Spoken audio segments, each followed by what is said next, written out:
Presentem Reset, Ràdio Televisió Valenciana, per unes polítiques de comunicació al servei de la societat, un treball del col·lectiu Ricard Blasco que ha estat publicat per Onada Edicions. I parlem amb dos dels components del col·lectiu, a Manolo Jardí i Antoni Mollà, benvinguts els dos.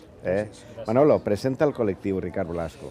El col·lectiu Ricard Blasco està integrat per 5 persones, que són el catedràtic de la Universitat de València de Periodisme, Josep Lluís Gómez Montpart, així l'amic sociòleg i periodista Toni Mollà, la doctora en filosofia Mònica Parreño, el professor de sociologia Rafa Chambó i jo mateix, Manolo Jardí. Toni, què trobem en este Reset Ràdio Televisió Valenciana? Mira, perquè no és un llibre, hem d'explicar que no és un llibre sobre el tancament de Ràdio Televisió Valenciana, això ho hem de deixar clar. La mateixa nit o l'endemà del tancament de Ràdio Televisió Valenciana, nosaltres el que teníem molt clar és que havíem de fer un programa de reobertura. I aleshores, primer calia fer un diagnòstic de què és el que havien tancat, perquè molta gent, diríem, fa el diagnòstic de que havien tancat un mitjà de comunicació. No havien tancat només uns mitjans de comunicació, havien tancat la segona empresa del país. I, per tant, calia fer un plantejament que no fora només, diríem, de les ciències de la comunicació, sinó de lo que, en fi, en l'acadèmia se coneix com l'economia de la cultura o de la comunicació. I des d'aquest punt de vista, vàrem buscar les persones que ha presentat Manolo i que consideraven que eren suficientment coneixedores tant de les empreses de comunicació com de les polítiques de comunicació i finalment, la Ràdio Televisió Valenciana. I, per tant, el llibre té 5 apartats que responen a això. Un anàlisi de l'entorn general en què hauria d'aparèixer la nova Ràdio Televisió Valenciana.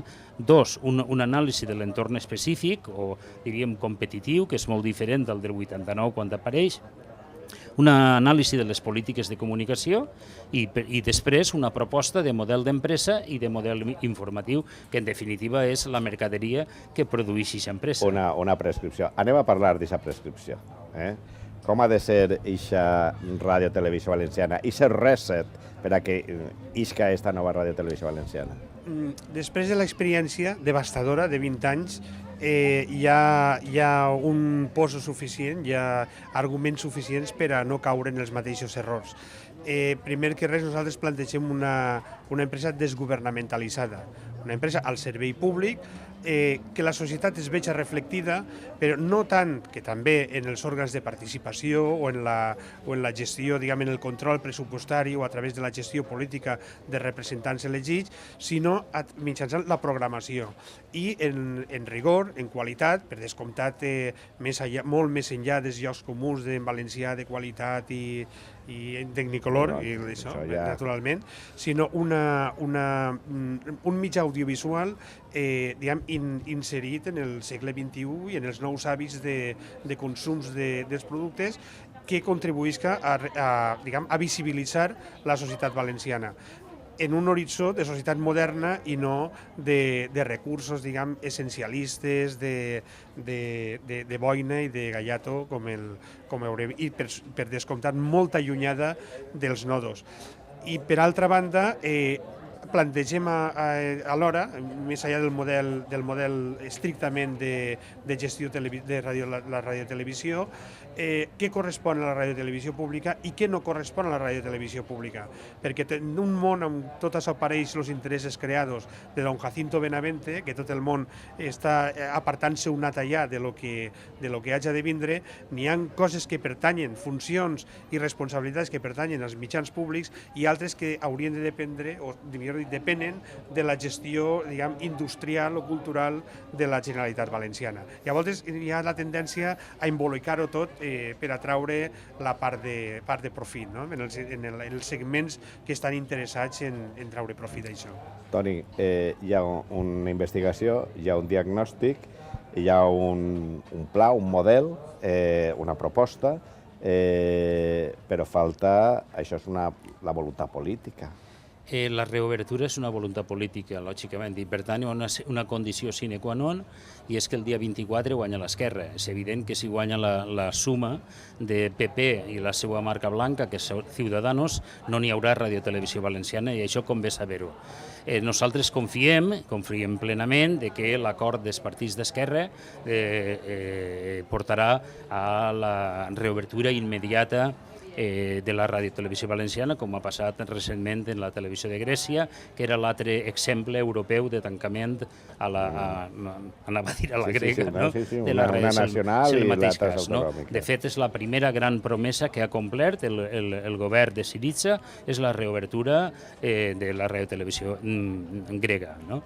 Nosaltres pensem que això serà així i lògicament, hi haurà que fer prendre una sèrie de decisions polítiques, jurídiques, també econòmiques, també laborals, i creiem que tots els agents implicats estarem a l'alçada de les circumstàncies, ens posarem d'acord i serà possible un reset RTBB i l'obertura per primera volta d'una autèntica ràdio-televisió pública. Manolo, els partits polítics tenen reset RTBB? Els principals dirigents dels partits polítics de l'esquerra tenen reset RTBB. Si l'han llegit, si pensen fer-lo servir o si el serveix com a discurs més enllà de les funcions instrumentals de tindre una ràdio i una televisió públiques, és un tema que hauries de preguntar-los a ells. De moment, mentre s'arriba aquesta pregunta i mentre s'arriba aquest dia 24 se quedem en reset RTBB. Sí, Toni. Només un detall. Ho dic perquè en el llibre i sempre que fem presentacions mos agrada insistir que no se tracta només de reobrir RTBB, sinó de reinventar d'alguna manera les indústries culturals valencianes. Totes. Les indústries culturals són un sector productiu importantíssim per al país, des del llibre, al teatre, el cinema, la dansa, etc. I tot això està molt lligat també al sector audiovisual, que d'alguna manera fa de pal de paller de les indústries culturals.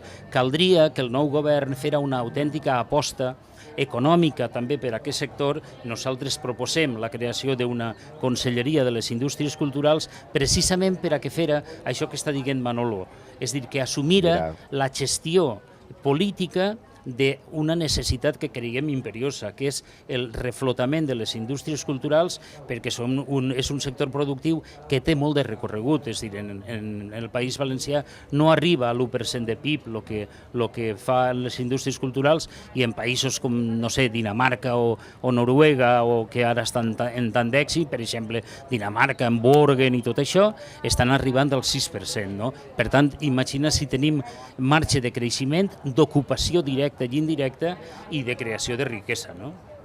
Pues mentre arriba aquest moment que se reobriga, que tinguem aquesta conselleria de serveis, se quedem en reset RTBB per unes polítiques de comunicació al servei de la societat valenciana. Gràcies per portar este projecte i un desig i un anhel de tots que puguem tindre dins d'uns mesos una televisió pública valenciana. Firmem.